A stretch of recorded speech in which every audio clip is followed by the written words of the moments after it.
YS Jaganmohan Reddy ముఖ్యమంత్రిగా ఉన్న సమయంలో కొంతమంది వైకాపా నాయకులు, కొంతమంది వైకాపా నేతలు అధికారాన్ని అడ్డం పెట్టుకొని అన్ని శాఖల్లో భారీగా అవినీతికి, అవకతవకలకి పాల్పడ్డారని, ఇప్పుడు కూటమి ప్రభుత్వం వైసీపీ నాయకులు తిన్నటువంటి అవినీతి సొమ్మును కక్కించేటువంటి ప్రయత్నం చేస్తుందని, అందులో భాగంగానే కలియుగ ప్రత్యక్ష దైవం అలాగే అఖిలాండ కోటి బ్రహ్మాండ నాయకుడైనటువంటి ఆ శ్రీవారిని కూడా ఈ వైకాపా నేతలు వదిలిపెట్టలేదని, తిరుమల తిరుపతి దేవస్థానాన్ని దోచేశారని, ఈ దోచేసినటువంటి సొమ్మును ఇప్పుడు కూటమి ప్రభుత్వం కక్కించేటువంటి ప్రయత్నం చేస్తుందన్నలాగా ఒక వార్త సోషల్ మీడియాలో చక్కర్లు కొడుతున్న నేపథ్యంలో, ఇంతకీ జగన్మోహన్ రెడ్డి ముఖ్యమంత్రిగా ఉన్న సమయంలో అధికారాన్ని అడ్డం పెట్టుకొని ఏ వైసీపీ నేతలు, వైసీపీ నాయకులు అవినీతి సొమ్మును తిన్నారు, తిరుమలని దోచేశారు అనేది మనం పూర్తి స్థాయిలో విశ్లేషణ చేసుకునేటువంటి ప్రయత్నం చేద్దాం. ప్రస్తుతం మనతో పాటున్నారు ప్రముఖ రాజకీయ విశ్లేషకులు, ప్రముఖ సీనియర్ జర్నలిస్ట్ దుర్గావడ్లమణి గారు. వారితో మాట్లాడదాం. దుర్గా, నమస్తే. నమస్తే అండి. మేడం, గతంలో వైకాపా నాయకులు కొంతమంది తిరుమల తిరుపతి దేవస్థానాన్ని కూడా వదలకుండా తిరుమల తిరుపతి దేవస్థానంలో భారీగా అవినీతికి, అవకతవకలకి పాల్పడినట్లుగా, అసలు తిరుమల తిరుపతి దేవస్థానాన్ని దోచేసినట్లుగా ఒక వార్త సోషల్ మీడియాలో చక్కర్లు కొడుతుంది. ఇంతకీ తిరుమల తిరుపతి దేవస్థానాన్ని దోచేసిన వారిలో ఎవరెవరు ఉన్నారు, అసలు ఏ శాఖల్లో జగన్మోహన్ రెడ్డి ముఖ్యమంత్రిగా ఉన్న సమయంలో భారీగా అవినీతి జరిగింది, అవకతవకలు జరిగాయంటే ఏం చెప్తారు? అంటే మీరు కొంతమంది అన్నారు, కొంతమంది కాదు, అసలు ఎవరు చెయ్యలేదు అనే దానికి మనం ఇప్పుడు లెక్కలు చూడాలి. అంటే లెక్క పెట్టాలి.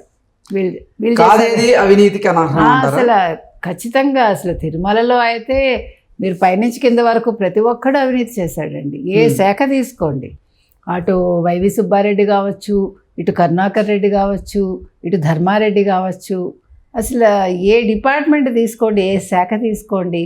ఇప్పుడు మీకు రవికుమార్ ఎవడో డాలర్లు తినేశాడు చూడండి, విదేశీ మార్గం, అది తినేశాడు.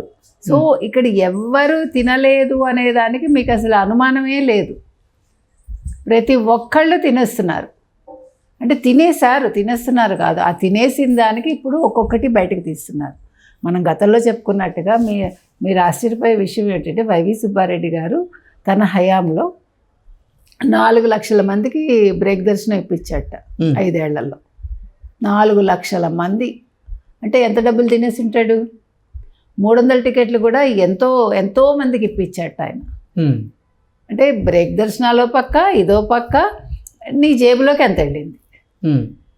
ఇంచుమించు 2 to 3 వేలు పెర్ డే ఈ 300 టికెట్లది. 2000 నుంచి 3000 అంటే మీరు జస్ట్ ఇమాజిన్ ఆయన హయాంలో ఎంతమంది వెళ్ళుంటారు. ఇంకా మన రోజా గారు చెప్పక్కర్లేదు కదా. అంటే ఆవిడ దాంట్లో కూడా ఇది చేరుతుందన్నమాట. అంటే ఎవడికి వాడు తన కులానికి సంబంధించిన వాళ్ళని, లేదు తనకి కావాల్సిన వాళ్ళని ఆవిడ తెచ్చుకుంది అని మనకు తెలుస్తుంది. అంటే వాళ్ళకి ఇప్పించింది ఆవిడ, తర్వాత పెద్దిరెడ్డి, ప్రముఖులందరూ కూడా అంటే కూడబలుకుని చేసినట్టుగా చేశారండి. కరుణాకర్ రెడ్డి అయితే ఇంజనీరింగ్ పనుల్లో ఎంత తినేశాడో మీకు తెలుసు. ఆయన అంటే టెండర్లు పిలవకుండా, అంటే వాళ్ళు పెడతారు కదా, ఇది కొత్తగా వీటిని మనం కూల్చాలా, లేదంటే ఈ శ్రీ గోవిందరాజస్వామిది, కోదండరామస్వామి గెస్ట్ హౌస్లు ఉన్నాయి కదా, వాటిని అంటే అనుమతి తీసుకోకుండా వాటిని మరమ్మతులు చేస్తే సరిపోయే వాటిని కూల్చేసి 90 కోట్లు ఖర్చు పెట్టి శ్రీపదవును ఇంకేదో పేరుతో 2 కట్టించడానికి ప్రయత్నించాడు ఆయన. వీళ్ళు ఇష్టానికి నిర్ణయాలు తీసుకున్నారు. అది ఇప్పుడు యాక్చువల్గా మీకు తిరుమలలో ఏదైనా ఒకటి ముట్టుకోవాలంటే కూడా పర్మిషన్ ఉండాలి కదా, పాలక మండలి అనుమతి తప్పనిసరి. అంటే వీళ్ళ సొంత జాగీర్లాగా చేశారు వీళ్ళు. తర్వాత ఏదో కొత్త ఆలయాలు కడతామని చెప్పి ఒక ఆలయం కట్టాలి అని దానికి నిధులు మంజూరు చేసేసి, తర్వాత ఆలయ పునరుద్ధరణ పనులని చెప్పి 25 లక్షలు 35 లక్షలు ఇష్టానికి, అంటే వాళ్ళకి కావాల్సిన వాళ్ళకి వాళ్ళు ఎక్కువ ఇచ్చేసుకున్నారు. అంటే అసలు అవసరం లేకపోయినా కూడా వాళ్ళు సొమ్ము వాళ్ళు తినేశారనమాట, శాంక్షన్ చేసినట్టే చేసి. ఇలా మీరు అసలు ఏది తీసుకోండి, ఏంటి మీరు ఇది కాదు అని చెప్పడానికి లేదు మీకు. అటు ఇంజనీరింగ్ పనులు కావచ్చు, ఇంకా అసలు ఈ లడ్డు తయారీలో కావచ్చు, మనకి అక్కడ ప్రసాదాల తయారీలో కావచ్చు, యాలకులు, జీడిపప్పు, సుగంధ ద్రవ్యాలు కావచ్చు, బియ్యం కావచ్చు, లేదు నిత్యాన్నదానానికి బియ్యం కావచ్చు. అసలు అప్పుడు నిత్యాన్నదానం ఎలా ఉండిందండి వాళ్ళ హయాంలో? తినగలిగాం అసలు ఆ భోజనం? సన్న బియ్యం పెట్టకుండా వాళ్ళు, ఎంత దారుణం అసలు. మీరు ఈవెన్ లడ్డూ కలిసి మీకు తెలుసు.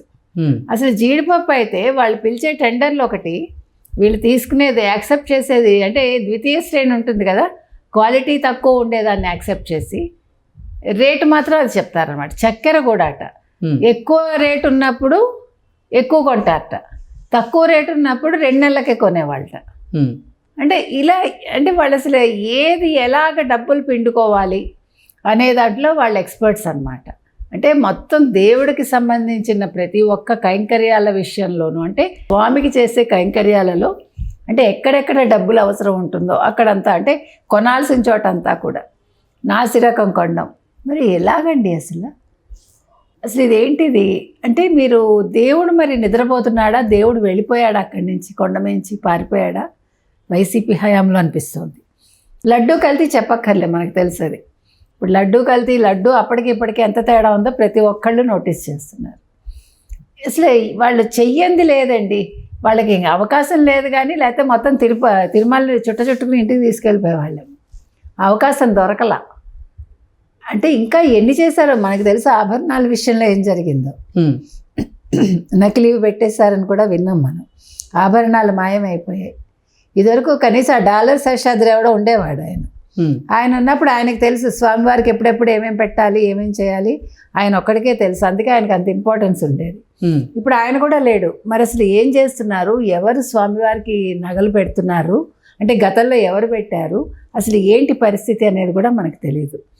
సో అసలు అక్కడ ఎంత సొమ్ము ఉంది, ఎంత సొమ్ము కాజేశారు, అసలు లెక్కపత్రాలు ఉన్నాయా? ఇప్పుడు కూటమి ప్రభుత్వం మొత్తం స్వామికి సంబంధించిన మొత్తం ఆస్తి వివరాలంతా కూడా వెల్లడిస్తే బాగుంటుంది. దాని మీద ఒక వివరాలంతా కూడా. తర్వాత ఈ తప్పులు చేసిన వీళ్ళందరి మీద కూడా చర్యలు ఒకటే సరిపోవండి. వాళ్ళందరినీ ముందు జైల్లో వేసేయాలి.